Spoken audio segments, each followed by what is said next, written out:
আসসালামু আলাইকুম ওয়া রাহমাতুল্লাহি ওয়া বারাকাতুহু। আচ্ছা, ওয়ালাইকুম আসসালাম ওয়া রাহমাতুল্লাহি ওয়া বারাকাতুহু। তো সময় হয়ে গেল, ১০-১৫ মিনিট হয়েছে, এখনো কেউ আসে নাই, আপনি এক দুজন ছাড়া। বুঝলাম না কিছু। এই প্রথম সাময়িক পরীক্ষা পর থেকে দ্বিতীয় সাময়িক পরীক্ষা পর্যন্ত এই সময়টাতে বেশ গ্যাপ পড়ে যায়। প্রতিদিন নিয়মিত ক্লাস হয়, সবার সময় মতো চলে আসবে তা না, বিলম্ব করে আসে, দেখবেন যে ১০টার দিকে আবার অনেকে আসবে। তো এরকম হলে কেমনে হয় বলেন তো দেখি। তো সময় মতো ক্লাস করলে না, জি, বিলম্ব করতে ১০-১৫ মিনিট লেট হয়ে গেছে, আমি বসে থাকতে থাকতে একদম অস্থির হয়ে গেছি।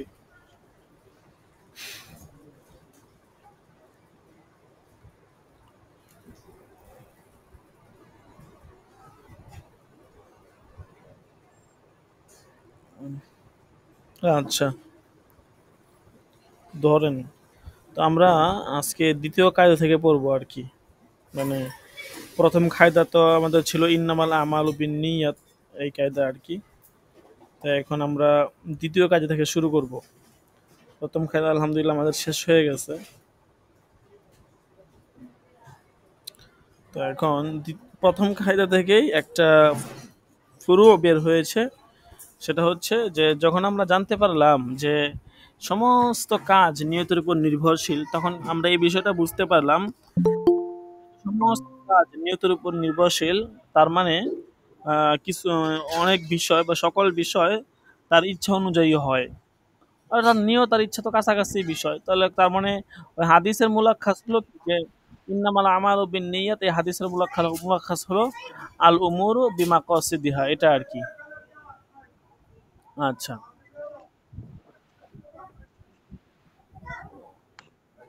তো ধরুন, বিসমিল্লাহির রহমানির রহিম, আল কায়দাতুস সানিয়া আল উমুরু বিমাকাসিদিহা। দ্বিতীয় কায়দা সেটা হচ্ছে আল উমুরু বিমাকাসিদিহা, সকল বিষয় তার ইচ্ছা অনুযায়ী হয়। আচ্ছা, কামা আলিম তাহু ফিত তুরুক, এখানে বলতেছে যে যেমনটি তুমি তুরুকের অধ্যায়ে জেনেছ, অর্থাৎ তুরুকের অধ্যায়ে যেটা তুমি জেনেছ যে সকল বিষয় এটা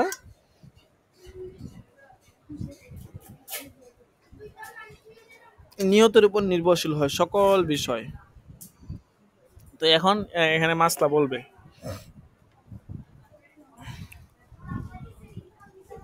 দেখেন কি বলে। জাকার কাজী খান ফি ফাতাওয়াহু আন্না বাই আল আসির মিম্মা ইয়াত্তাখিযুহু খামরন। কাজী খান তার ফতোয়ার কিতাবের মধ্যে, ফতোয়া কাজী খানের মধ্যে উল্লেখ করছেন যে আন্না বাই আল আসির, অর্থাৎ আঙ্গুরের রস বিক্রি করাটা এমন ব্যক্তির কাছে যে তা দিয়ে মদ বানায়। বলতেছে ইন কসদা বিহি তিজারো, যদি এর দ্বারা সে মানে শুধুমাত্র ব্যবসার উদ্দেশ্য করে তাহলে কোনো সমস্যা নাই। ওয়া ইন কসদা বিহি লি আজলি তাখমিরি হারুমা, আর যদি এর দ্বারা সে চিন্তা করে যে আমি এরকম করলে তো কি হবে, আপনার এই মদ বানানো হবে, তার উপকারও হবে, হ্যাঁ, তাহলে কিন্তু এটা হারাম হবে। অর্থাৎ সে ব্যবসার পাশাপাশি আপনার মদ বানানো হচ্ছে, এটাও তার ভালো লাগবে, এতে তার সুবিধা হবে, এই বিষয়টারও নিয়ত করছে এবং এটা তার মাথায় ছিল। আরেকটা হচ্ছে না, শুধু ব্যবসার নিয়ত, কে কি করবে এটা দেখার বিষয় না, তাহলে কোনো সমস্যা নাই। কিন্তু এর দ্বারা সে যদি এটা বিক্রি করে এবং অপরজন মদ বানাবে এটা তার মাথায় থাকে এবং হ্যাঁ, এটা জানা থাকা অবস্থায় এবং এর নিয়ত করে, তাহলে কিন্তু এটা হারাম হবে। ওয়াকাদা গরসুল কারমি আলা হাদা, অনুরূপভাবে আপনার আঙ্গুরের যে বীজ আছে, বীজ এবং চারা রোপণ করার বিধান এক। মানে আঙ্গুর চাষ করা তো কোনো সমস্যা নেই, আঙ্গুর চাষ করা বৈধ কাজ, ভালো কাজ, আপনি আঙ্গুর চাষ করবেন। কিন্তু যদি এমন হয়, হ্যাঁ, যে দেখা গেছে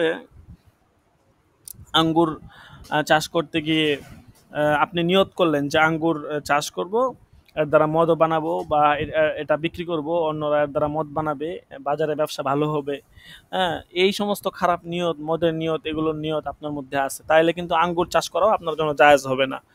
নর্মালি আঙ্গুর চাষ করা ভালো, সমস্যা নেই, আঙ্গুর চাষ করতে পারবেন। ইনতাহা, এ পর্যন্ত ছিল ফতোয়া কাজী খানের ইবারত।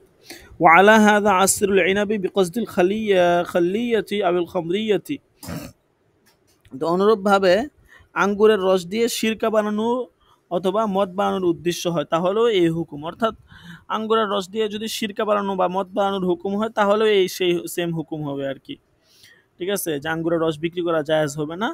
হ্যাঁ, কিন্তু এমনিতে আঙ্গুরের রস দিয়ে আপনি বিক্রি করতে পারবেন, কোনো সমস্যা নেই। কিন্তু সিরকা বানানো যদি উদ্দেশ্য হয় উম, বা মদ বানানো, তখন আবার এই ক্রয় বিক্রয় জায়েজ হবে না। এরপরে বলছে ওয়াল হাজরু ফাউকা সালাসিন দাইরুন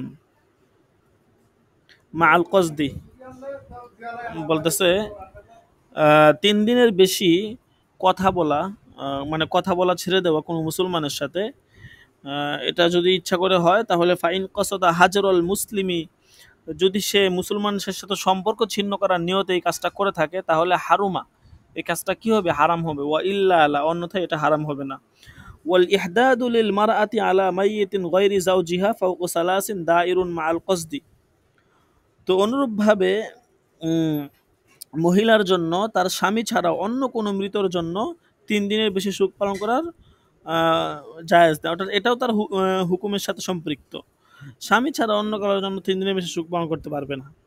ঠিক আছে, যদি শোক পালন করে এবং এখানে তার নিয়ত থাকে, হুম, যে তার মানে সে নিয়ত করে কি করে, তরকা জিনাতি ওয়াত তাতয়্যিবি, সে সৌন্দর্য এবং শাক শাক পোশাক এবং তার যেই তাতয়্যিব মানে সুগন্ধি লাগানো, এগুলো সে তরক করে ওই মাইয়াতের কারণে, হারুমা আলাইহা, তাহলে এটা তার জন্য হারাম হবে। ওয়া ইল্লা লা, অন্যথায় হারাম হবে না।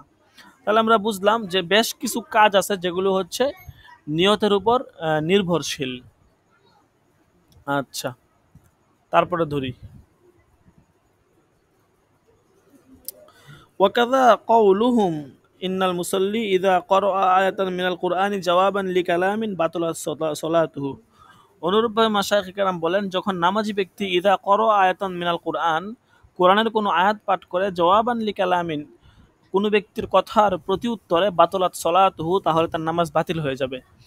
হ্যাঁ, মানে একজনে বলল যে সমস্ত প্রশংসা কার জন্য, বা লিমানিল হামদু, লিমানিল হামদু, সমস্ত প্রশংসা, লিমানিল হামদু কুল্লু, একজন এরকম বললো, তো আপনি বললেন আলহামদুলিল্লাহি রাব্বিল আলামিন, এরকম বললেন, তাইলে কিন্তু, এবং এটা কি জন্য বললেন, ওই ব্যক্তির জবাবের স্বরূপ আপনি বললেন, তাইলে কেমন যেন আপনি নামাজে থেকে ওই ব্যক্তির কথার উত্তর দিলেন, তাহলে আপনার নামাজ কি হয়ে যাবে, বাতিল হয়ে যাবে। জি, এটাই বলছে। তারপরে ওয়াকাদা ইদা আখবারুল মুসল্লি বিমা ইয়াসুররুহু ফাকালা, অনুরূপভাবে উখবিরুল মুসল্লি মানে নামাজি ব্যক্তিকে সংবাদ দেওয়া হয়েছে কোনো সুসংবাদের, বিমা ইয়াসুররুহু, যাতে সে খুশি হয়, তখন সে বলছে আলহামদুলিল্লাহ, কসিদান কসিদানি শুক্র বাতুলাত, এর দ্বারা সে শুকরিয়া দেওয়ার ইচ্ছা করছে, তাহলে তার নামাজ বাতিল হয়ে যাবে। আও বিমা ইয়াসু উহু, অথবা তাকে কষ্ট দেয় এরকম কোনো সংবাদ তাকে জানানো হয়েছে, ফাকালা, তখন সে বলল লা হাওলা ওয়ালা কুওয়াতা ইল্লা বিল্লাহ, হ্যাঁ, এরকম বলছে আর কি। আও বিমাউতি ইনসানিন, অথবা কোনো মানুষের মৃত্যুর কারণে সে বলছে ইন্না লিল্লাহি ওয়া ইন্না ইলাইহি রাজিউন, এরকম বলছে। হ্যাঁ, কসিদান লাহু, ইচ্ছা করে এগুলো বলছে, তাহলে বাতুলাত সালাতুহু, তার নামাজ কি হয়ে যাবে, বাতিল হয়ে যাবে।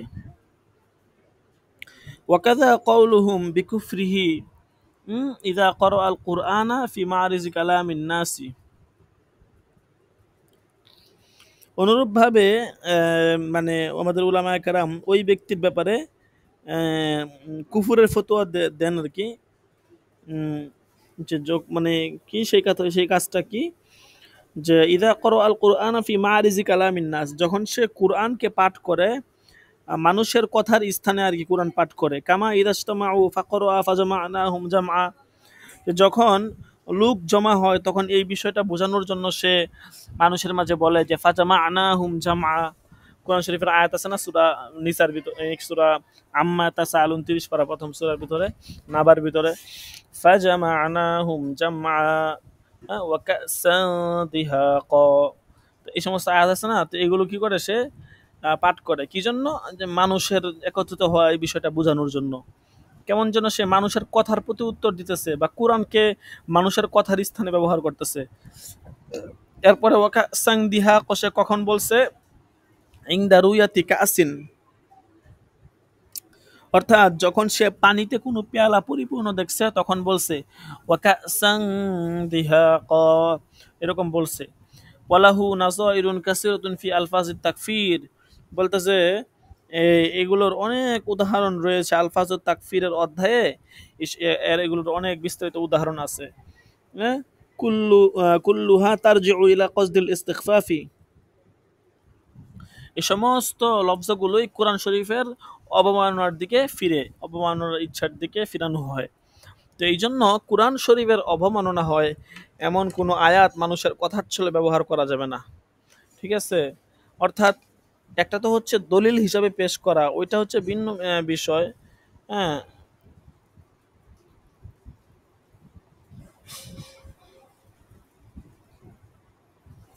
আরেকটা হচ্ছে আপনার দলিল হিসাবে না, বরং মানে কোরআন শরীফকে অপমান করা, কোরআন শরীফের একটা মানে ইহানত বোঝায় এরকম আর কি পরিস্থিতি যদি হয় তাহলে এটা কুফরি হবে আর কি।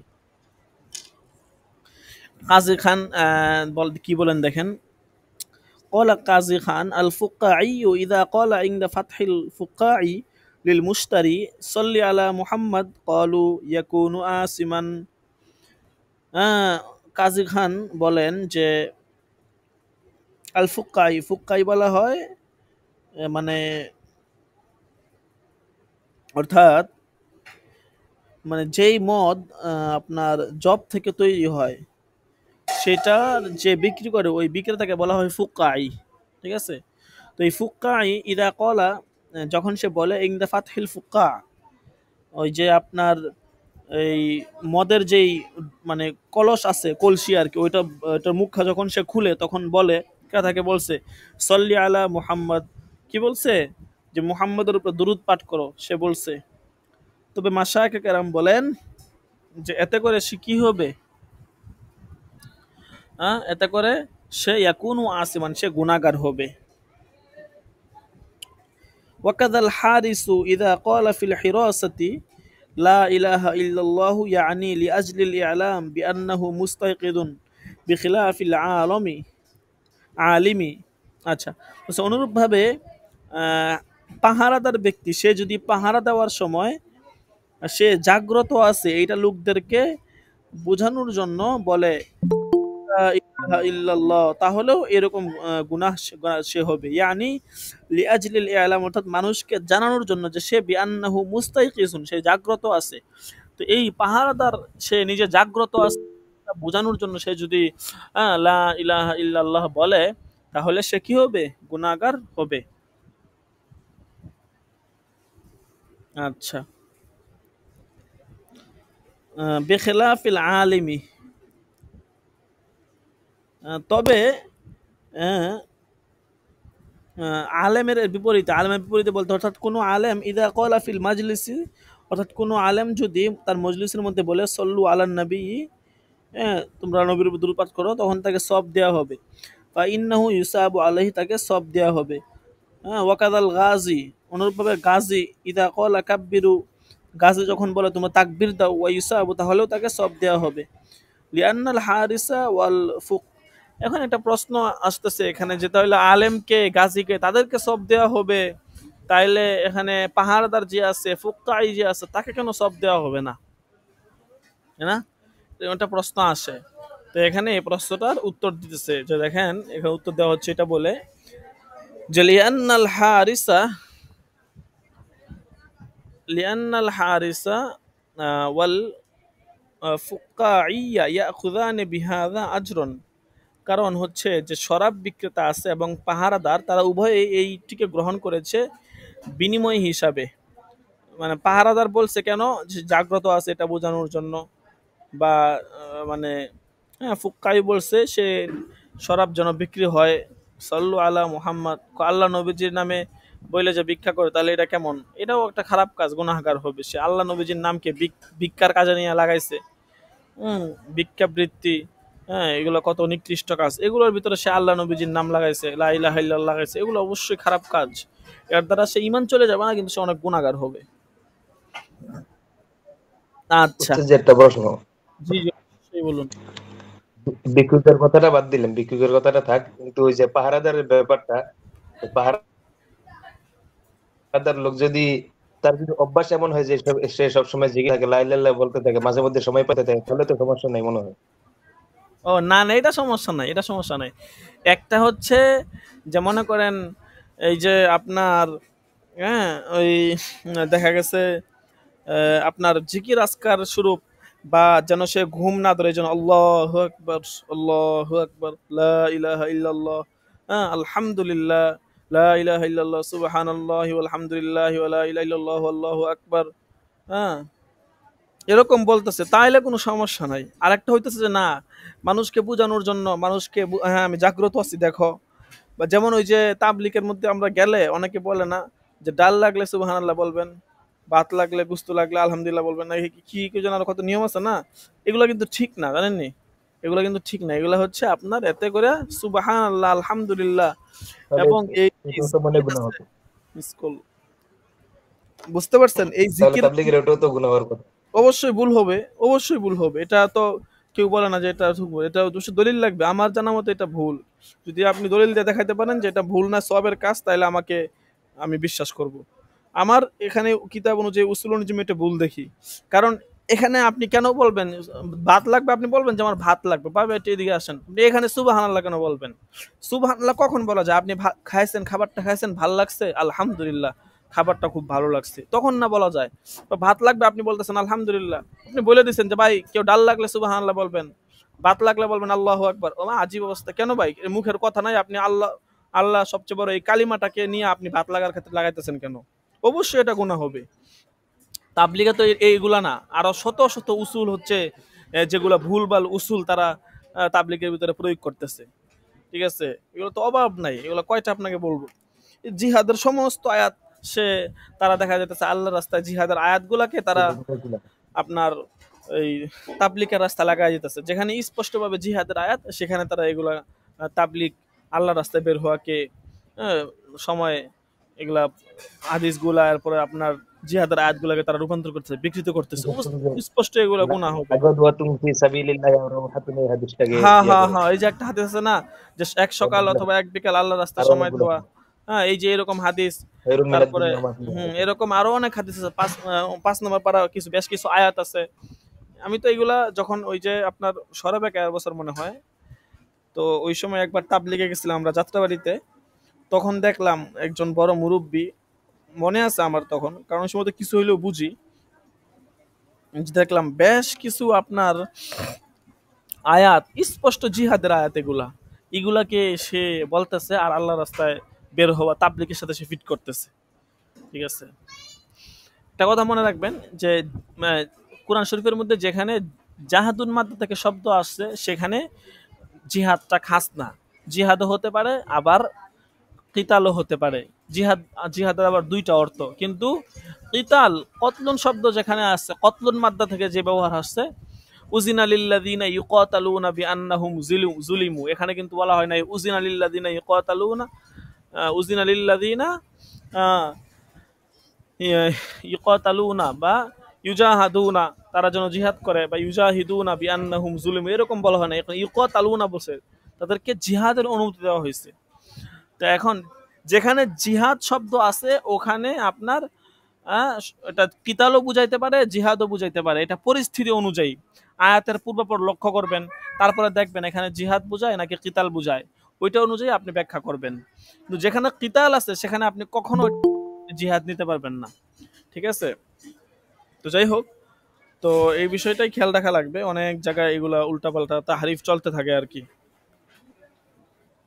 আচ্ছা, তারপরে যেটা বলতেছিলাম, যে হ্যাঁ, তারা এটা কি বিনিময় হিসাবে গ্রহণ করছে, এই জন্য তাদের কাছে এটা নাজায়েজ হবে। আচ্ছা, এরপরে দেখেন রজুলুন যা কোথায় জানো, বিখিলাফিল আলিম ইদা ক্বালা ফিল মাজলিস, আচ্ছা হ্যাঁ, এরপরে রজুলুন শেষের দিকে, নিচের দিকে, রজুলুন যা ইলা বাজ্জাজিন লিয়াশতারিয়া মিনহু সাওবান, রজুলুন যা বাজ্জাজিন লিয়াশতারিয়া মিনহু সাওবান, এক ব্যক্তি, সে এক ব্যক্তি একজন এক ব্যক্তি একজন কাপড় বিক্রেতার কাছে আছে। কার কাছে আসছে? কাপড় বিক্রেতার কাছে আসছে। তো লিয়াস্তারিয়া মিনহু সাওবান, তার কাছ থেকে কাপড় ক্রয় করার জন্য। তো এক ব্যক্তি আসছে কাপড় বিক্রেতার কাছে কাপড় ক্রয় করার জন্য। ফালাম্মা ফাতাহাল মাতা, যে যখন কাপড়ের গিটটা সে খুলছে, ক্বালা সুবহানাল্লাহ আও ক্বালা আল্লাহুম্মা সাল্লি আলা মুহাম্মদ। ওই যে আমাদের দেশে ওই যে ইয়া আছে না, সুবহানাল্লাহ কথা শুনে মনে পড়ে গেল, ওই জামশেদ মজুমদার ভাই, ঠিক আছে, সে কিন্তু আপনার এই যে ভাইরাল হয়েছে কি দিয়ে জানেন তো সবাই? সে কিন্তু হানিনাট বিক্রি করে দিয়ে কিন্তু ভাইরাল হয়েছে, ঠিক আছে। মানে সর্বপ্রথম সে মানে তার তার সে মার্কেটে উঠছে কিন্তু মূলত হানিনাট দিয়ে, অর্থাৎ সে হানিনাটের ব্যবসাটা এমন ভালো করেই করছে আর কি, বা মানে এটার পণ্যগুলো এবং এটার যে কোয়ালিটি খুব ভালো আর কি। যদিও আমি কোনো সময় এই ঘরের বাজারের হানিনাট খাই নাই, অন্যগুলা খাইছি কিন্তু ঘরের বাজারটা কোনো সময় খাই নাই, ঠিক আছে। যেই দাম 1400 টাকা 1 কেজি। তো এখন সে মনে করেন খুব ভালো, তো সে দেখা গেছে লাইভে আসে সুবহানাল্লাহ আলহামদুলিল্লাহ আল্লাহ কি স্বাদ, এই যে এগুলো বলতাছে, এগুলো আসলে কিসের জন্য দেখেন? কাফের হবে না, কিন্তু এগুলো কিন্তু নিশ্চিত সে গুনাহগার হবে। অবশ্যই সে কি হবে? গুনাহগার হবে, ঠিক আছে। সে কি হবে?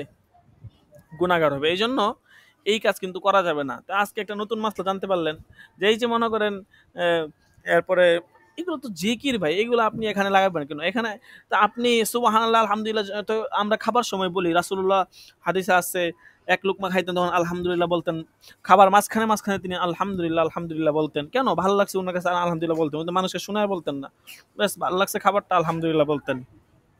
কারণ আপনি যে এখানে আসলে আলহামদুলিল্লাহ বলতেছেন, এখানে তো আসলে আপনার উদ্দেশ্য তো হচ্ছে মানুষ আপনার মানে কাস্টমার আপনার প্রতি আকৃষ্ট হবে, ক্লায়েন্ট আপনাকে দেখবে যে আপনি খুবই প্রফুল্লমনা, হ্যাঁ, আপনি খুবই এরকম ভাবে দেখা গেছে আপনার কাছে জিনিসটা খুব ভালো লাগছে, তাদের নিজের প্রতি আপনি তাদের ক্লায়েন্টদেরকে আকৃষ্ট করতেছেন। তো এই বিষয়টা কিন্তু আপনার কি হবে না, বৈধ হবে না। এটা আপনি এর কারণে আপনি গুনাহগার হবেন, কাফের হবেন না, কিন্তু অবশ্যই আপনি বড় ধরনের গুনার কাজ করলেন।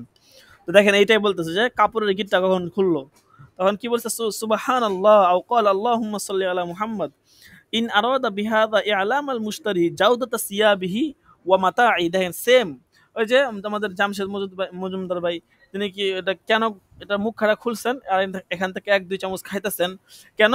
ইআলাম আল মুশতারি জাওদাতা, তার ওই যে হানিনাট আছে ওইটা, ঠিক আছে। তো তার হানিনাটের উৎকৃষ্টতা বোঝানোর জন্য সে কি করতেছে? এরকম ভাবে সুবহানাল্লাহ আলহামদুলিল্লাহ বলতেছে। তাহলে এটা কিন্তু সে কি হবে এর দ্বারা? কুরিহা, মাকরু হবে আর কি। মাকরু হলে তো গুনাহগার হবে। এখন মাকরুটা অবশ্যই মাকরুহে তাহরিমি হবে, মাকরুহে তানজিহি হওয়ার কথা না, কারণ মাকরুহে তানজিহি দ্বারা তো তেমন গুনাহ হয় না, তাহরিমির দ্বারাই গুনাহ হয়। আচ্ছা, তো এখন এই যে কেন জাউদাতা সিয়াবিহি ওয়া মাতাহি, তার কাপড়ের মানে উৎকৃষ্টতা, তার মানে আসবাব যেটা আছে সেটার উৎকৃষ্টতা, এটা বোঝানোর জন্য মূলত সে কি করছে? এটা বলছে কুরিহার দ্বারা মাকরু হবে। ওয়াফিহা আইজন, তো বলতেছে ওয়াফিহা মানে কাজী, ফতুয়া কাজের ভিতরে, ফতুয়া কাজখানের ভিতরে এটা আরো আছে যে ইদা ক্বালাল মুসলিমু লিয-যিম্মি আতালাল্লাহু বাকাআকা ক্বালু ইন্নাওয়া বিকলবিহি আইয়ুতিলাল্লাহু বাকাআহু লাআল্লাহু আইয়ুসলিমা আও ইউআদ্দিয়াল জিজয়াতা আন যুল্লিন ওয়া সাগারিন লা বাসা বিহি। আচ্ছা, তো এখানে একটা মাসলা বলছে, সকলে একটু মনোযোগ দিয়ে ধরেন। যে যখন মুসলিম ব্যক্তি যে আছে, ইদা ক্বালাল মুসলিমু লিয-যিম্মি, যখন মুসলিম ব্যক্তি জিম্মিকে বলবে, মুসলিম যদি জিম্মিকে বলে আতর আল্লাহ বাকা আকা, আল্লাহ তালা তোমাকে কি রাখুক, মানে বাকি রাখুক, তোমাকে দীর্ঘজীবী করুক, এটা বলছে, ঠিক আছে।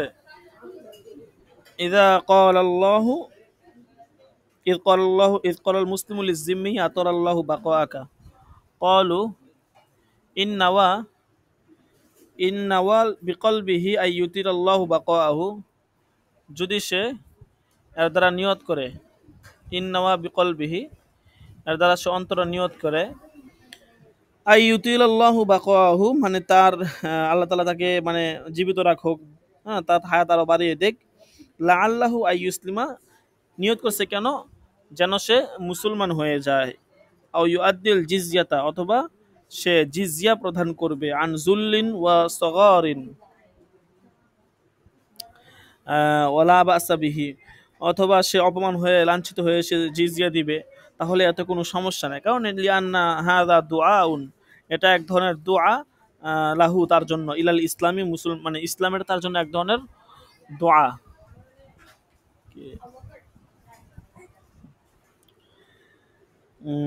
আউলিমান ফাতিল মুসলিমিন, অথবা মুসলমানদের উপকারের স্বার্থে আর কি সে দোয়া করছে, তাহলে কোনো সমস্যা নাই। সুম্মা কল, অতঃপর বলেছেন, ইনতাহা, এখানে শেষ, এবারত শেষ হয়েছে আর কি। এরপর মুসান্নিফের এবারত যে রজুলুন আমসাকাল মাসহাফা ফি বাইতিহি, কোন ব্যক্তি কোরআন শরীফকে তার ঘরে রেখে দিছে, ওয়ালা ইয়াকরাউ, সে পড়ে না। ক্বালু, মাশায়েখ কেরাম বলেন, ইন্নাওয়া বিহিল খায়রা ওয়াল বারাকাতা লা ইয়াসামু, যদি সে এর দ্বারা খয়রত এবং বারকাতের আশা রাখে তাহলে সে গুনাহগার হবে না। ওয়ায়ুরজা লাহু সওয়াব, বরং সওয়াবের আশা করা যায়। কোরআন শরীফ রেখে দিছে কিন্তু কোরআন শরীফ সে পাঠ করে না, তারপরেও আশা করা যায় কোরআন শরীফ পাঠ না করলেও সওয়াব হবে। ঠিক আছে, তবে এখান থেকে একটা মাসলা জেনে রাখেন, সেটা হচ্ছে কোরআন শরীফ ছাড়া অন্য কোনো এলমি কিতাব এটা যদি বরকতের নিয়তে ঘরে রেখে দেওয়া যায়, মানে ঘরে রাখে দেয় আর কি, ঘরে রাখে, অথচ সেটা সে পাঠ মানে তার জন্য পাঠ ঘরে রেখে দেয় এবং বরকতের নিয়তে, ঠিক আছে, বা কোন ওয়াকফের কিতাব যদি বরকতের নিয়তে রেখে দেওয়া হয় তাহলে সেটা আপনার ঠিক হবে না, হ্যাঁ, এটা হারাম হবে।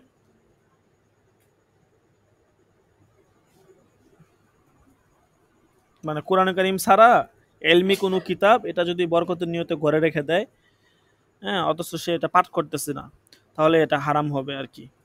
কোরআন ছাড়া অন্য কোনো এলমি কিতাব সেটা বরকতের নিয়তে ঘরে রেখে দিছে, অথচ নিজে এটা পাঠ করে না, তাহলে এটা হারাম হবে। তখন তো এটা কোরআনের সাথে সাদৃশ্য হয়ে যাবে, এই জন্য এটা হারাম হবে আর কি। হ্যাঁ, ওয়াকফের কিতাব হলে এটা আরো মারাত্মক হারাম হবে। তাহলে শুধু কোরআন যদি না পড়ে রেখে দেয় তাহলে গুনাহ হবে না? না, গুনাহ হবে না। কোরআন শরীফ যদি না পড়েও রেখে দেয়, না পড়লে ওইটা গুনাহ হবে, এটা ভিন্ন কোরআনের মাসলা প্রতি হিসাবে অবহেলা হইতেছে, করবে। সে অনেকদিন ধরে পড়ে না, কোরআন শরীফের হক আদায় হয় না, ওই হিসাবে গুনাহ হবে, কিন্তু সে রেখে দিছে না পড়ে, এটার জন্য গুনাহ হবে না। ঠিক আছে, এবং এটা যারা সে বরকতের নিয়ত করছে তাহলেও গুনাহ হবে না, কোনো সমস্যা নাই, বরং আশা করা যায় বরকতের নিয়তে রেখে দিছে এটাতে সে সওয়াব পাবে। কিন্তু অন্য কোনো এলমি কিতাব, বুখারী শরীফ বা অন্য কোনো এলমি কিতাব, হাদিসের কিতাব যদি বরকতের নিয়তে রাখা হয়, তাহলে যদি সে পাঠ না করে তাহলে সে গুনাহগার হবে। শুধু বরকতের নিয়তে রেখে দিলে হবে না, বরং একটু আধটু মাঝে মধ্যে পড়া লাগবে, তাহলে আশা করা যায় সে এখান থেকে বরকত পাবে। আর যদি পাঠ না করে এমনিতেই রেখে দেয়, ঠিক আছে, হাদিসের কিতাবের ব্যাপারে আমি সঠিক বলতে পারি না, তবে এখানে উদ্দেশ্য হচ্ছে এলমি কিতাব। এখন এলমি কিতাব বলতে আসলে হাদিসের কিতাব এখানে শামিল কিনা এটা আমার কাছে স্পষ্ট না। বাকি যতটুকু মনে হয় হাদিসের কিতাব হইলেও তো পাঠ করা দরকার, কারণ হাদিস আর কোরআন তো এক সমান না। কোরআন তো হচ্ছে আপনি পাঠ না করলেও সব পাবেন, কোরআনের মর্যাদা। এখন হাদিসের কিতাব যদি এমন হয় যে পাঠ না করলেও সব পাবেন, তাহলে তো হাদিস আর কোরআন সমান হয়ে গেল। এই জন্য আমার যতটুকু মনে হচ্ছে যে এখানে সব ধরনের, কোরআন ছাড়া সব ধরনের কিতাবই শামিল, যে এলমি কিতাব আর কি, সব ধরনের শামিল। এগুলো হচ্ছে বরকতের নিয়ত রাখলে সমস্যা নাই, তবে পাঠ করা লাগবে। যদি পাঠ না করে তাহলে আবার এটা সমস্যা হবে, মাকরু হবে, জায়েজ হবে না।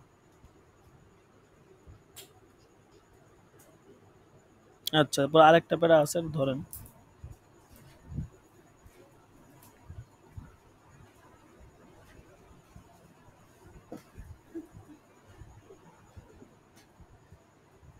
সুম্মা ক্বালা রাজুলুন ইয়াযকুরুল্লাহ ফি মাজলিসিল ফিসকি ক্বালু ইন্নাওয়া আন্নাল ফাসাকাতা ইয়াশতাগিলুনা বিল ফিসকি।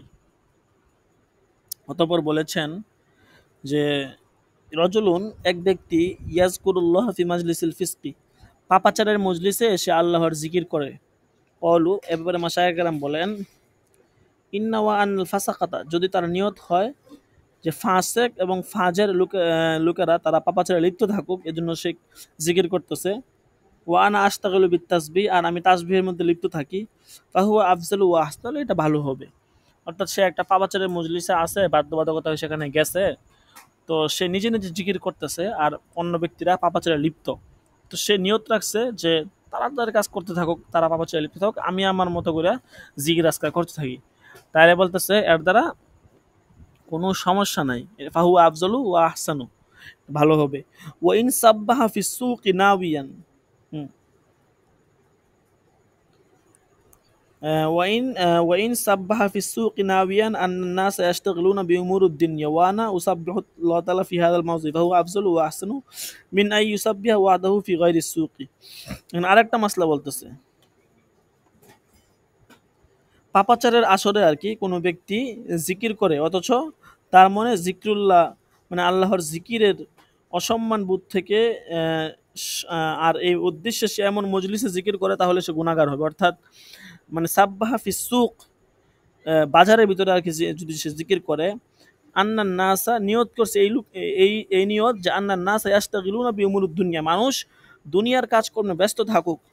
হুম, ওয়ানা উসাব্বিহুল্লাহ তাআলা, আর আমি এখানে কি করব, আল্লাহর জিকির নিয়ে ব্যস্ত থাকব, তাহলে এই স্থানে ফাহুয়া আফজল, তাহলে এটাও উত্তম হবে মিন আই ইউসাব্বিহা, ওই ব্যক্তির তাসবিহ থেকে ওয়াহদাহু ফি গায়রিস সুক, যে বাজার ছাড়া অন্য কোন স্থানে একাকী জিকির করতেছে। তার মানে আপনি বাজার ছাড়া মসজিদ ছাড়া অন্য কোন স্থানে একাকী জিকির করার চেয়ে বাজারের ভিতরে গিয়ে যদি একাকী জিকির করেন সেটা আরো ভালো হবে, কারণ ওখানে গুনাহ পরিবেশ, কোলাহল যুক্ত পরিবেশ, সেখানে গিয়ে জিকির করলে উত্তম হবে, এটা আরো ভালো হবে আর কি, কঠিন পরিস্থিতি যেহেতু আপনি জিকিরের মধ্যে মশগুল আছেন। ওয়াইন সাব্বাহা আলা ওয়াজহিল ইতিবারি ইউজারু আলা যালিকা, আর যদি শিক্ষা দেওয়ার নিয়তে তাসবিহ পাঠ করে যেন বাজারের অন্য লোকেরাও কি করে তাসবিহ পড়ে আর কি, তাহলেও ইউজারু আলা যালিকা, এক্ষেত্রে তাকে কি দেওয়া হবে, সব দেওয়া হবে। ওয়াইন সাব্বাহা আলা আলা আন্নাল ফাসিকা ইয়ামালুল ফিসকা কানা আসিবান, আর যদি সে তাসবিহ পাঠ করে এই নিয়তে যে ফাসেক, সে তার ফাসিক কাজে লিপ্ত থাকবে, তাহলে সে গুনাহগার হবে।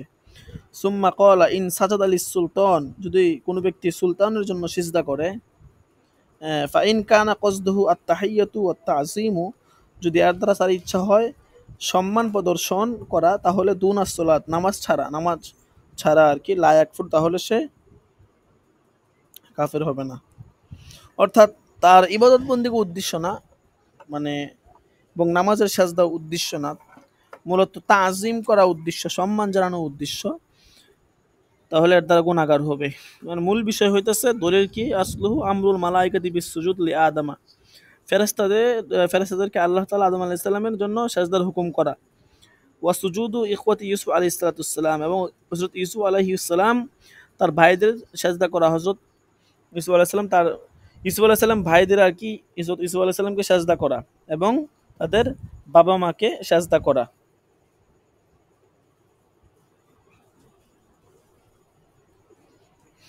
তাহলে এটা হচ্ছে দলিল আর কি এই বিষয়ের, কাফের না হওয়ার আর কি।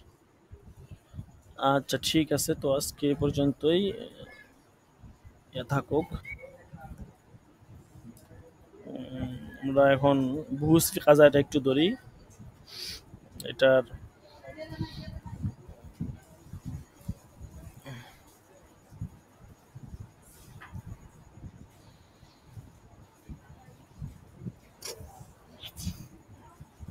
আজকে শেষের যে প্যারাটা আছে ওইটা সম্পর্কে আজকে একটু আলোচনা করব। বাইয়ে ইস্তেজরারের প্রকারভেদ, হ্যাঁ বাইয়ে ইস্তেজরার কত প্রকার।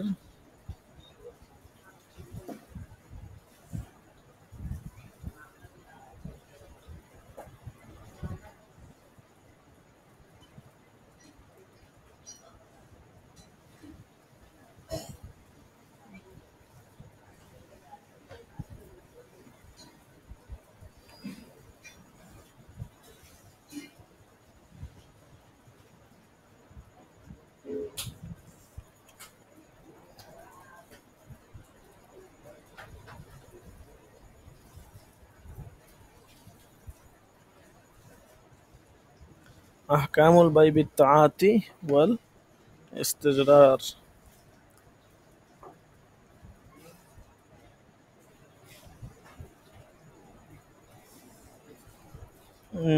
সালিসান বাইউল ইস্তেজরারি ওয়া আনওয়াউহু, এই যে এখান থেকে হবে আর কি, বাইউল ইস্তেজরারি ওয়ান ওয়াহু, বাইয়ে ইস্তেজরার এবং বাইয়ে ইস্তেজরারের প্রকারভেদ।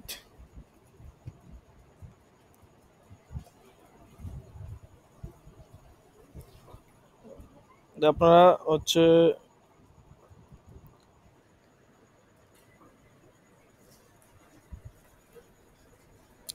বাইয়ে বাই কিন্তু দুই প্রকার পড়ছিলাম আমরা, একটা হচ্ছে বায়ু তাঁতি, এটা তো বুঝতেই পারছেন। বায়ু তাঁতি আবারও বলে দেই, মানে হচ্ছে হাত বহাত লেনদেন করা আর কি। আর বায়ু ইস্তেজরার হচ্ছে দরদাম ছাড়া লেনদেন, যেটাকে বলা হয় আর কি। ঠিক আছে, তো এখন এই দরদাম ছাড়া লেনদেন এটা দুই প্রকার। এটা মূলত ইস্তাজারাল মালু ইদা আখযাহু শাইআন ফাশাইআন, যে মাল সম্পদ নেওয়া, যখন কোনো ব্যক্তি অল্প অল্প করে সম্পদ মানে মাল নেয় তার দোকান থেকে, অল্প অল্প করে সে মাল কি করে নেয় এরকম, যেটা এখান থেকে আর কি ইস্তাজারুল মাল, ইস্তেজরার শব্দটা আসছে। আচ্ছা,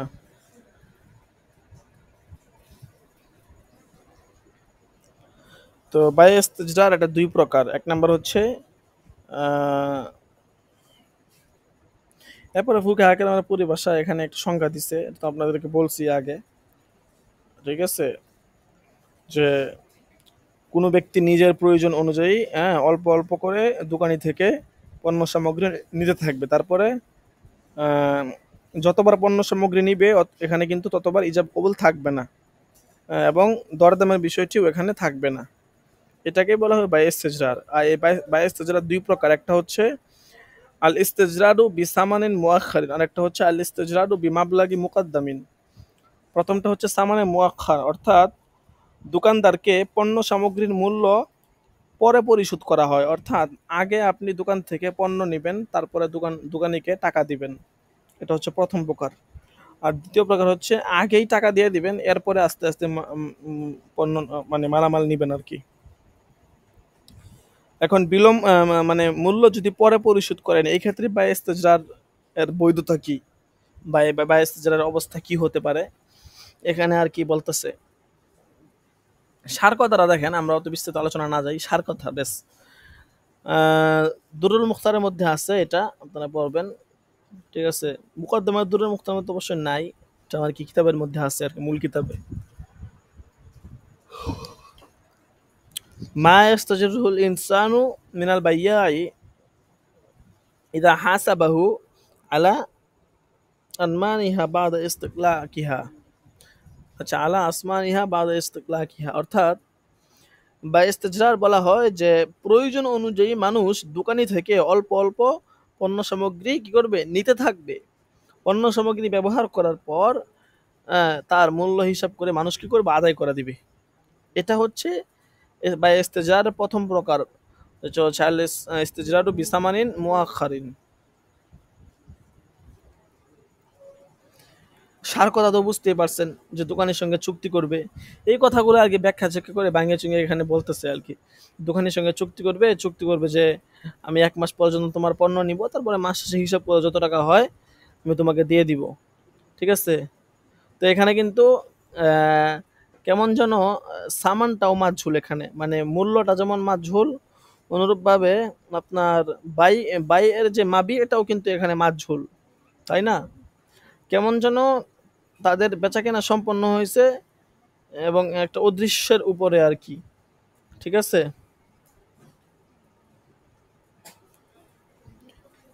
এখন যদি আমরা এটাকে মানে একদম সূক্ষ্মভাবে দেখতে চাই, তখন কিন্তু এটা নাজায়েজ হয়ে যায়।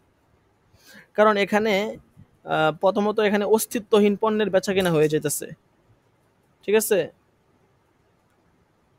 আর দ্বিতীয়ত দেখা গেছে পণ্য, এটা আপনার বেচাকেনা সম্পন্ন হওয়ার আগে ক্রেতা ওইটা ব্যবহার করে শেষ করে ফেলবে, অর্থাৎ পণ্যটা এখনো সে কিনেই নাই, টাকা এখনো দেয় নাই, এর আগে সে ব্যবহার করে শেষ করে ফেলতেছে। দ্বিতীয়ত দেখা গেছে অস্তিত্বহীন পণ্যের বেচাকেনা হইতেছে। ঠিক আছে, তো এই সমস্ত দিকে লক্ষ্য করলে দেখা যায় এটা নাজায়েজ, আবার সামানটাও মাঝহুল। ঠিক আছে,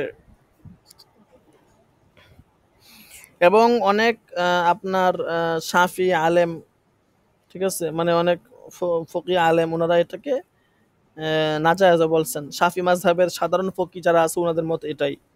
আল্লামা নববী একটা মত এখানে দিছেন যে ওয়াহুয়া মাযহাবু আম্মাতিশ শাফিইয়্যাতি ওয়া ক্বালা আন-নববী রাহিমাহুল্লাহ। দেখছেন? এটাই বলছে আর কি এখানে এতক্ষণ পর্যন্ত। তো এখানে একটি ইবারত আনছে, ইবারতের মধ্যে এটা বলছে যে এবং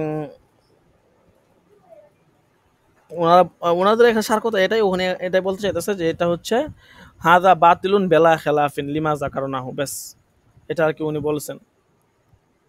তো এই আলোচনা থেকে আপনার বোঝা যায় যে বাইবিত তাআতি হাত হাত বেচা কিনা এবং বাই ইস্তেজরার দরদাম না করে স্বল্প স্বল্প মানে পণ্য সামগ্রী লেনদেন, এটা বিশেষভাবে শাফিঈ মাযহাবে এটা আপনার মানে দুই দুই রকমের মাযহাব আছে আর কি। ঠিক আছে? তো মানে অতটা আলোচনাটা অতটা সাজালো গোছানো না আর কি। একদল এটাকে জায়েজ বলছেন, আবার আরেক দল নাজায়েজ বলছেন। ঠিক আছে?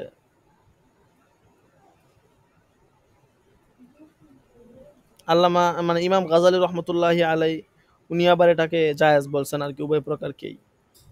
ঠিক আছে?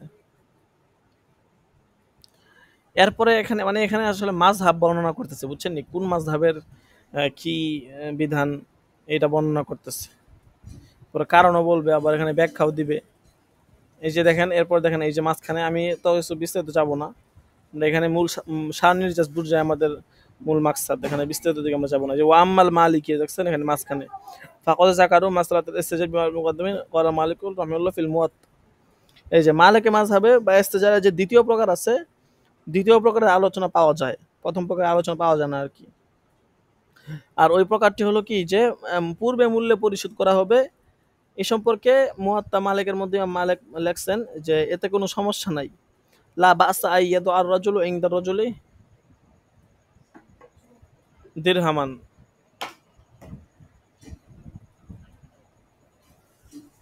এতে কোনো কি নাই, সমস্যা নাই। এই পদ্ধতিতে জায়েজ হবে আর কি। কিন্তু প্রথম পদ্ধতি যেটা আছে এটাকে উনি নাজায়েজ বলছেন মালিকি মাযহাবে।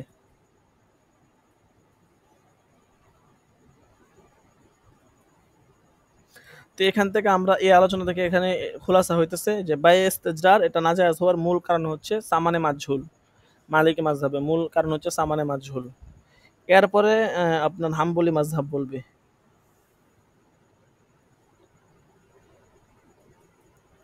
হাম্বলি মাযহাবের মতটা হচ্ছে আপনার মতভেদপূর্ণ। এখানে এক এক কিতাবে এক একটা বলছে। একটা কিতাব আছে আন-নুকাতু ওয়াল ফাওয়াইদুস সানিয়্যা, হ্যাঁ? এর মধ্যে আপনার আহ, ওখানে ইমাম আহমদ রহমতুল্লাহ আলাইকে প্রশ্ন করা হইলে উনি বলছিলেন যে সমস্যার কিছু নাই। এরপরে আবার ইমাম আবু দাউদ রহমতুল্লাহ আলাই উনি যখন ইমাম আহমদ ইবনে হাম্বলকে জিজ্ঞেস করছেন তখন তখন তিনি আবার না বলছেন। ঠিক আছে?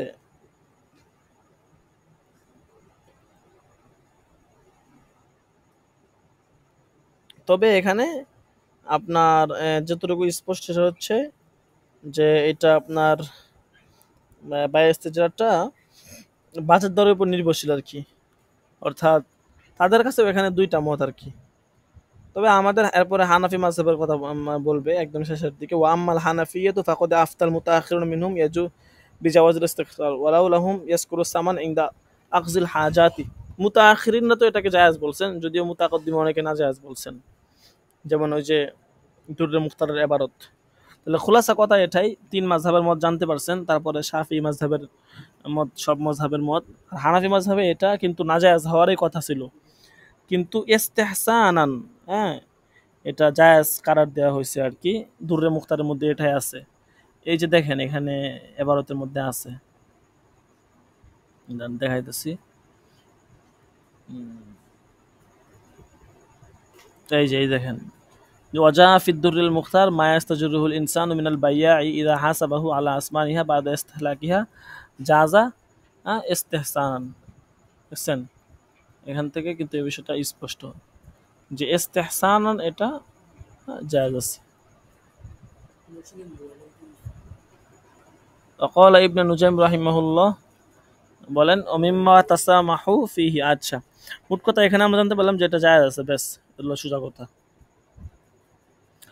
এরপরে যেটা বলতেছে যে বিলম্ব মূল্য পরিশোধের শর্তে বাইয়ে ইস্তেজরার তিনটা অবস্থা।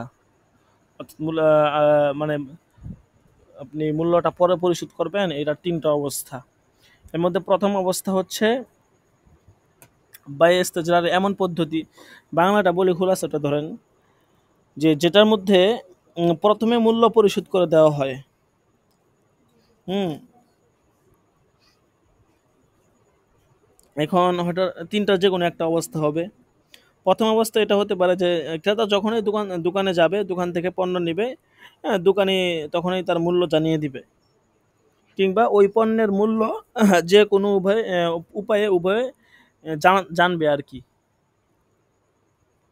এক্ষেত্রে যেসব ফুকাহায়ে কেরাম বাইবিত তাআতি হাত বহাত বেচা কেনাকে জায়েজ বলছেন, তাদের কাছে বাই ইস্তেজারের পদ্ধতি মানে ওনারা জায়েজ হওয়ার ব্যাপারে বলছেন যে কোনো মতভেদ নাই। সুতরাং এই পদ্ধতিতে বাইবিত তাআতি হাত বহাত বেচা কেনার মতো ক্রেতার পণ্য স্থগিত করা যায়, কোনো সমস্যা নাই। আর দ্বিতীয় প্রকার হচ্ছে তো প্রথম প্রকার যেটা, সেই ক্ষেত্রে স্পষ্ট বলা গেছে যে এটা আপনার জায়েজ আছে, কোনো সমস্যা নাই।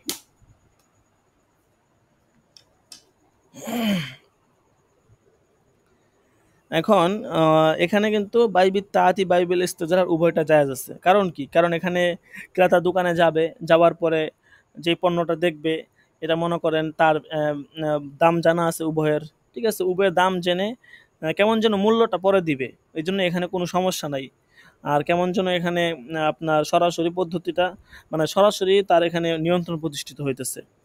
হুম এই জন্য এটা এখানে জায়েজ আছে, ঠিক আছে।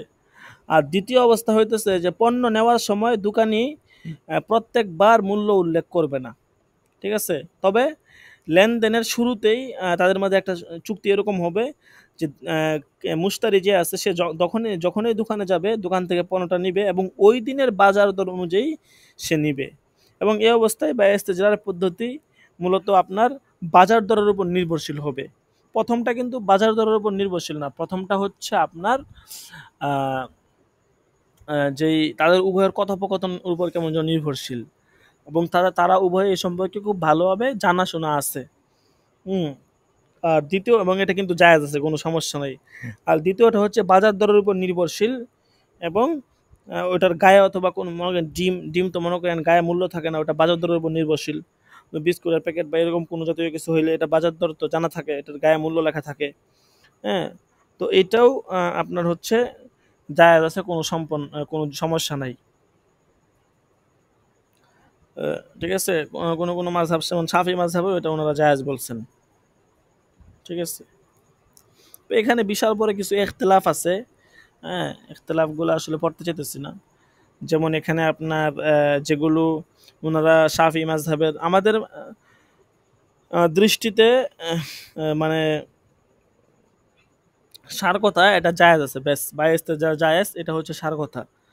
আর এখানে আরো কিছু প্রকারের কথা বলছে, যেটা হচ্ছে যে দুই ধরনের পণ্য সামগ্রীতে মূলত দ্বিতীয় প্রকারের ক্রয় বিক্রয় হয়ে থাকে। এর মধ্যে একটা হচ্ছে আপনার একক সংখ্যা, একাই মানে একক সংখ্যা, ঠিক আছে। আর দ্বিতীয় ধরনের পণ্য সামগ্রী হচ্ছে মানে একক সংখ্যা, সেটা কোনো পার্থক্য পরিলক্ষিত হয় না। হ্যাঁ, অর্থাৎ পার্থক্য নির্ণয় করা সহজ আর কি, ঠিক আছে। যেমন যে কোনো জিনিসের মূল্য তার গায়ে লেখা থাকে। আর দ্বিতীয়টা হচ্ছে যে আপনার প্রত্যেকটা বস্তু একক হবে এবং সেটার ভিতরে আপনার মূল্য লেখা থাকবে না, ভিন্ন ভিন্ন থাকবে আর কি, এবং এটা বাজার দরের উপর নির্ভরশীল। অর্থাৎ প্রথমটা ওই যে ডিম জাতীয়, পেঁয়াজ এই জাতীয় ধরতে পারেন। আর দ্বিতীয়টা হচ্ছে আপনার যেটা হচ্ছে গায়ের মধ্যে মূল্য লেখা থাকে আর কি, ঠিক আছে। এই হচ্ছে বিষয়। আচ্ছা, এরপরে তৃতীয় যে সিরত, সেটা হচ্ছে পণ্য নেওয়ার সময় মূল্য অজানা থাকবে, এমনকি লেনদেনের সময়ও ক্রেতা বিক্রেতা কারো অন্তরে এমন কোনো সুনির্দিষ্ট নিয়ম নীতি এবং পন্থা তাদের অন্তরে থাকবে না যার উপর ভিত্তি করে মূল্য স্থির করা সম্ভব হয়।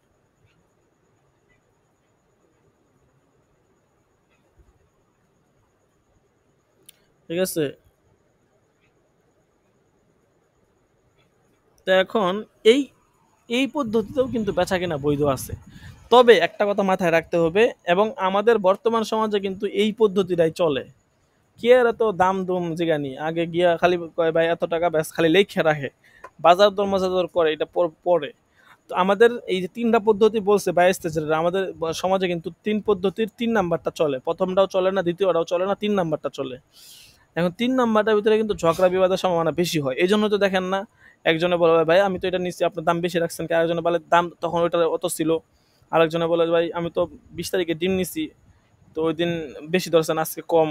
এরকম অনেক কথাবার্তা, কথা কাটাকাটি হয়, যেটা হচ্ছে আপনার উম, মানে ঝগড়া মুফজিলাল মুনাজার পর্যায়ে পৌঁছে যায়। তো এটা বৈধ, এটাকে ইস্তেহসানান বৈধ দেওয়া হয়েছে। তবে এটা বৈধ হবে তখন যখন মাস শেষে উভয়ে বসে একটা চুক্তি করবে বা হিসাব নিকাশ করবে, তখন গিয়ে ওইটা বৈধ হবে আর কি। ঠিক আছে? আর এটার বৈধতা এই জন্য দেওয়া হয়েছে অমুমা বালওয়া হিসাবে। কিন্তু এটা আপনার বৈধ দেওয়া তার কোনো উচিতই ছিল না। প্রথম দুইটা বৈধতার পিছনে দলিল আছে, বৈধ দেওয়া যায়, কিন্তু তৃতীয় নাম্বারটা বৈধতার পিছনে কোনো কারণেই নাই, বরং এটা আরো নাজায়েজ হয়। ঠিক আছে না, কারণ মুফজিলাল মুনাজা হয় এবং এটার সামান টামান সব কিছু অজানা। হ্যাঁ, ঠিক আছে, দেখা গেছে আপনি কিনে নিয়ে গেছেন, আপনি বিক্রেতা জানেও না আপনি কি কিনছেন, পরের দিন এসে বলতেছেন ভাই ডিম নিছিলাম লিখছিলেন নি, এরকম বলে না? অথচ বা 5টা পণ্য নিয়ে গেছেন, বিক্রেতা 4টা লেখছে, আরেকটা লিখতে ভুলে গেছে। মানে এরকম কত ধরনের সমস্যা হয়। ঠিক আছে, দেখেন এই জন্য এই সমস্ত কারণে কিন্তু এটা নাজায়েজ হওয়ার কথা ছিল। তারপরে উলামায়ে কেরাম এটাকে ইস্তেহসানান জায়েজ বলছেন, মানুষের তাআমুলের কারণে। ঠিক আছে, এবং যেহেতু মানুষ দেখা গেছে ঝগড়া বিবাদে লিপ্ত হয় না, হ্যাঁ, এবং একটা মানে অন্ত মোটামুটি তাদের মধ্যে একটা সমতা থাকে, এই কারণে মূলত এখানে জায়েজ বলা হয়েছে আর কি। যে এই হচ্ছে তিন প্রকার, এবং তিন প্রকারের হুকুম সংক্ষেপে বললাম। এরপরে দ্বিতীয় প্রকার হচ্ছে আল ইস্তেজরার বিমাবলাগি মুকদ্দাম, অর্থাৎ উম, এরপরে সার সংক্ষেপ এখানে বলছে, সার সংক্ষেপের ভিতরে ওইটাই ওই কথাটাই বলছে আর কি, সার সংক্ষেপের ভিতরে হুকুমটা আর কি সংক্ষেপে সুন্দর করে লিখে দিছে। এটার যে বাংলাটা আছে ওইটা মোতালা করবেন, ওখানে সংক্ষেপে লেখা আছে। এরপরে আপনার মূল্য পরিশোধ আগে করে দিবে, তারপর লেনদেন করবে, এটার হুকুম কি? বলতেছে এইটার দুইটা দিক হতে পারে। আহ, ঠিক আছে, আল উলা, প্রথম দিক হচ্ছে পণ্যের মূল্য জানা থাকবে আর কি, কিংবা অজানা থাকবে। ঠিক আছে, আর দ্বিতীয়ত ক্রেতা যে আগে মূল্য পরিশোধ করে দিছে সেটা শরীয়তে সেটার অবস্থান আসলে কি হবে। ঠিক আছে, এখন এটা আসলে ব্যাখ্যা বিশ্লেষণ করলে যতটুকু জানা যায় যে এটারও মানে উম, মানে হুকুম সেটাই হবে যেটা আগে গেছে আর কি। অর্থাৎ এই ক্ষেত্রেও তেমন কোনো পার্থক্য হয় না। এবং এখানে দুইটা শর্ত দিছে আর কি, অর্থাৎ এই দুইটা শর্ত যদি পূরণ করা হয় তাহলে মূলত এটা জায়েজ কারার দেওয়া হয়েছে। হ্যাঁ, হচ্ছে যে মূল্য পরিশোধের সময় যে পণ্যটা সে কিনবে সেটার পণ্যের প্রকার, গুণাগুণ, বৈশিষ্ট্য এবং তার পরিমাণ জানা থাকা লাগবে, কারণ মূল্য তো বেচাকেনার উপর নির্ভরশীল। ঠিক আছে, আর দ্বিতীয় শর্ত হচ্ছে পণ্য এমন সব বস্তুর মধ্যে থেকে হতে হবে যেগুলোর মধ্যে বাইয়ে সালাম, অর্থাৎ বাকিতে ব্যবসা আর কি করা যায়, হ্যাঁ, বা বাইয়ে ইস্তেসনা, অর্ডার দিয়ে লেনদেন সম্ভব হয়, এই জাতীয় সম্ভব আর কি। ঠিক আছে, এখন বাইয়ে ইস্তেজরারের মধ্যে দ্বিতীয় প্রকার যেটা বলছে, এই দ্বিতীয় প্রকারের মানে যেটা মাবলাগে মুকদ্দাম আর কি, মানে মূল্যটা আগে দেওয়া হয়, পণ্য পরে নেওয়া হয়। এখন দেখা গেছে এইটার ভিতরে আপনার এই দুই শর্তের কোনো শর্তে পাওয়া যায় না। অর্থাৎ পণ্যের গুণাগুণ, যা আপনিই বলেন, আপনি যখন দোকানে টাকা আগে দিয়ে দেন তখন আপনি কি বেচারারে বলে দেননি যে ভাই আমি অমুক দিন এই পণ্য নিমু? অবশ্যই করে দেন, আপনি টাকা দিয়ে লাইছেন, তারপর আস্তে ধীরে নিবেন, হ্যাঁ লিখে রাখবো, এরপরে টাকা কাটাকাটি হয়ে যাবো, শেষ। এটা কিন্তু চলে। আর দ্বিতীয় শর্ত হচ্ছে যে বাই সালাম, অর্থাৎ বাকিতে লেনদেন করা যায় এমন বিক্রয় হতে হবে। এরপরে আরো কত শর্ত, মানে মানে এমন, এবং বাই ইস্তেসনা বা আরো কিছু ধরনের বায়াস এগুলোর মধ্যে হতে হবে, এগুলোর মধ্যেও হয় না, সমস্ত পণ্যের ভিতরে হতে থাকে। মোট কথা এই দুই শর্তের কোনো শর্তই কিন্তু পাওয়া যায় না। বরঞ্চ ক্রেতা যখন বিক্রেতাকে মূল্য প্রদান করে তখন তো কোনো কোনো সময় টাকা যে দেয় তার খবরও থাকে না যে ওই টাকার দ্বারা সে কি পণ্য ক্রয় করবে। এটাই তো বর্তমান সমাজে হয়। ঠিক আছে। তো এখন দেখা গেছে এই এই আপনার বাইটাও প্রকৃতপক্ষে আপনার হারাম হওয়ার দরকার ছিল, ঠিক আছে। কিন্তু আহ, এই যে সমাজের প্রচলন, ঠিক আছে, এবং ওই সমাজের প্রচলন হিসাবে এটাকে অনেকে জায়েজ বলছেন, এবং চূড়ান্ত অভিমত হলো এটা জায়েজ, ঠিক আছে। এবং এটাকে জায়েজ কিভাবে জায়েজ করছেন এটা আর কি কারণে ইল্লট টিল্লট এক একজন এক এক কথা বলছে, দলিল টলিল নিয়ে আসেন এই আর কি। কিন্তু খোলাসা কথা এটাই যে বায়ে ইস্তেজরার এবং যে দুইটা প্রকার বললো তিনও প্রকারেই কিন্তু জায়েজ, এবং এখানে যে দুই প্রকার বললো উভয় প্রকারেই, মানে দুই প্রকার না এক প্রকারই তো বলছে, কিন্তু দুইটা শর্ত দিচ্ছে, শর্ত না পাওয়া হলেও জায়েজ বলছে, ওই যে ইস্তেহসান সমাজের কারণে, ঠিক আছে। এবং এখানে জায়েজ কেন বলা হয়েছে কারণ আর কি বলে দিছে কিছু, যে সমস্ত কারণে এটাকে জায়েজ বলা হয়েছে। আচ্ছা, এই হচ্ছে খোলাসা কথা। আচ্ছা, এরপরে চতুর্থ যেই পয়েন্ট, সর্বশেষ পয়েন্ট, সেটা হচ্ছে যে ব্যাংকিং সেক্টরে বাই ইস্তেজরারের আপনার প্রয়োগ কিভাবে হবে আসলে। এখন বর্তমান সময়ে দেখা যায় যে ব্যাংকিং সেক্টরগুলোতে যে লেনদেন হয় এগুলো চার ধরনের আর কি। একটা হচ্ছে বায়ে মুরাবাহা, আর একটা হচ্ছে বায়ে মানে ইজারা আর কি, আর একটা হচ্ছে মুদারাবা, আর একটা হচ্ছে বায়ে মুশারাকা। এখন আমাদের কথা শুধু এক প্রকার বায়ের ক্ষেত্রে, অর্থাৎ এই চার ধরনের লেনদেনের মধ্যে থেকে আপনার শেষের যে তিন প্রকার আছে এই সমস্ত প্রকারে বায়ে ইস্তেজারে লেনদেন করা সম্ভব, ঠিক আছে। কিন্তু প্রথম প্রকার যেটা বায়ে মুরাবাহা, এই ক্ষেত্রে আপনার একটু সমস্যা আছে, ঠিক আছে। অর্থাৎ এক্ষেত্রে সমস্যাটা কি, মানে এখানে একটা সুরত বলছে আর কি, মানে ব্যাংকের সাথে যদি বাই মানে মুরাবাহার ক্ষেত্রে যদি বাই যেটা করতে চায়, এই ক্ষেত্রে আপনার একটা সুরত আছে, ওই সুরত অনুযায়ী কাজ করতে হবে। এখানে ব্যাংকের অধীনে থাকা লাগবে আর কি। যেমন ব্যাংকের যে এজেন্ট আছে, এজেন্টের সঙ্গে ব্যাংক চুক্তি করবে যে ১ বছরের মধ্যে ১০ মিলিয়ন বা ৫০ মিলিয়ন টাকা দামের আসবাবপত্র তার কাছে বিক্রয় করবে। এখানে এই অবস্থায় যে এজেন্ট যে আছে সে সম্পূর্ণ আসবাবপত্র একসাথে এগুলো কিনবে না, বরং সে প্রথমে অল্প কিছু টাকার আসবাবপত্র কিনবে, তারপরে বছরের মাঝখানে সে তার প্রয়োজন মোতাবেক আসবাবপত্র ব্যাংক থেকে কিনতে থাকবে। এভাবে মানে কাগজের ভিতরে যা টাকা লেখা আছে অল্প অল্প করে আসবাবপত্র কিনে কিনে ব্যাংক থেকে উসুল করবে। এভাবেই চুক্তি সম্পন্ন হবে। তাহলে এত দেখা গেছে কি হয়েছে, আপনার সরাসরি ব্যাংকের কাছ থেকে নিছে কিন্তু অল্প অল্প করে নিছে, এবং ব্যাংকের কাছ থেকে সে সরাসরি গ্রহণ করছে, ঠিক আছে। এবং এক্ষেত্রে ব্যাংকের যে ইয়া আছে, মানে ব্যাংকের হাতে পণ্যটা বুঝায় দেওয়া লাগবে। ব্যাংকের হাতে পণ্য বুঝায় না নেওয়ার আগেই যদি আপনি এখানে স্টেজটা করেন, অর্থাৎ ব্যাংককে পণ্য না দিয়েই আপনি বাই স্টেজটা মানে কি, যে দরদাম করা বা হাত বহাত লেনদেন করেন, এখন ব্যাংকে যদি আপনি ব্যাংকে যদি আপনি পণ্যটা নাই দেন তাহলে তো এখানে আপনার হাত বহাত লেনদেনটা হইল না। ব্যাংকে পণ্যটা আগে বুঝায় দিয়ে তারপরে আপনি ব্যাংকের কাছ থেকে হাত বহাত লেনদেন করবেন, তাহলে জায়েজ আছে, কোনো সমস্যা নাই, ঠিক আছে। কিন্তু যদি আপনার ব্যাংকে পণ্য বুঝায় দেওয়া না হয় এবং সরাসরি নিজেই এজেন্ট হিসেবে নিজেকে টাকা দিছে ব্যাংক, নিজেই পণ্য কিনছে এবং ব্যাংকের কাছে না গিয়ে পণ্য কিনে ব্যাংকে বোঝায় না দিয়ে নিজেই লেনদেন শুরু করে দিচ্ছে, বা এটা অন্য জায়গায় পণ্য আসবাবপত্র কাজে লাগাই দিচ্ছে, তাহলে কিন্তু এটা জায়েজ হবে না। এটা ব্যাংকে বুঝায় দিতে হবে, বুঝায় দেওয়ার পরে তার কাছ থেকে হাত বহাত লেনদেন করবে, ঠিক আছে। এই হচ্ছে বিষয় আর কি। তো খোলাসা কথা এটাই যে বায়াস্তেজার জায়েজ আছে, এটা না জায়েজ হওয়ারই কথা ছিল, কিন্তু তারপরেও বায়াস্তেজার বাইবিত্তা আতি উভয় প্রকার বাইই জায়েজ আছে। এটাই হচ্ছে মূল খোলাসা বিষয় আর কি। আচ্ছা, হাজিরা ডাকা হবে, হাজিরা দিয়ে দিয়ে।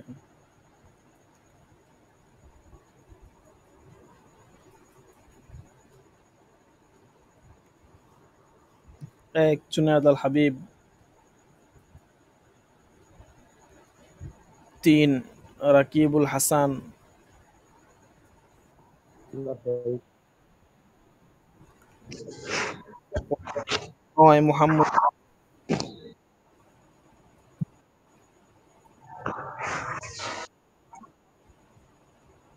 ইউসুফ নাই। 14 আরমান হোসেন,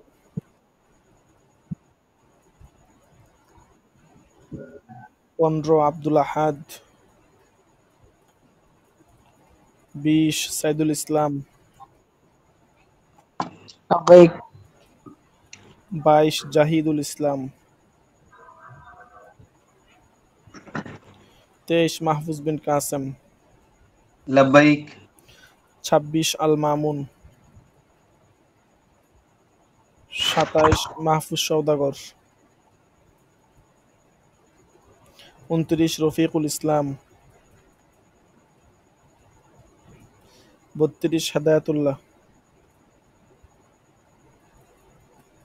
37 আল আমিন তুষার, لبيك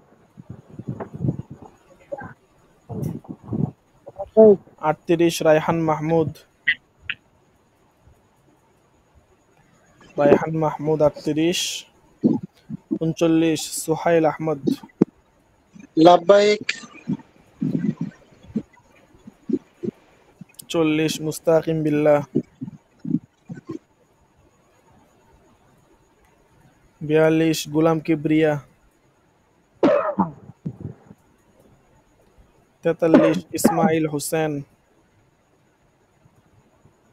47 কাউসার আহমদ, 52 একরাম আল হাসান, 53 এমদাদুল ইসলাম, لبيك 54 মুস্তফা কামাল, মুস্তফা কামাল, 55 জুবায়ের আহমদ,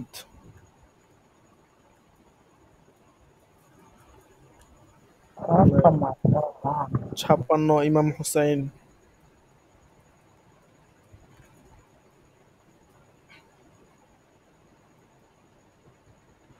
আচ্ছা ঠিক আছে, তো আজকে এই পর্যন্তই। ইনশাল্লাহ সোমবারের দরসের জন্য সকলেই প্রস্তুতি নিয়ে রাখবো। তামরিন যেগুলো দেওয়া হচ্ছে এগুলো কেউ মিস দিব না, সবগুলো তামরিন করে নিব। তামরিন যদি না করেন তাহলে বছর শেষে কিন্তু অনেক বড় বিপদে পড়ে যাবেন। বারবার সতর্ক করা হচ্ছে। ঠিক আছে? অবহেলাগুলো বছর শেষে গিয়ে যখন একত্রিত হবে তখন দেখবেন যে মাথার উপর আকাশ ভেঙে পড়ার মতো অবস্থা হবে। যেন বছরের শুরু থেকে সচেষ্ট থাকলে বছরের শেষে আর চাপ পড়ে না। إن شاء الله বেতন অনেকে বাকি রাখে, বেতন দেয় না নিয়মিত। এগুলো তো আপনাকে পরিশোধ করতে হবে শেষ পর্যন্ত। সময় মতো পরিশোধ করে দিলেই ভালো। আচ্ছা ঠিক আছে, সকলে ভালো থাকবেন। জাযাকুমুল্লাহ, হায়াকুমুল্লাহ, বারাকুমুল্লাহ। السلام عليكم ورحمة الله আসসালামু ওয়ালাইকুম আলাইকুম ওয়া আসসালাম। রাহমাতুল্লাহি ওয়া বারাকাতুহু।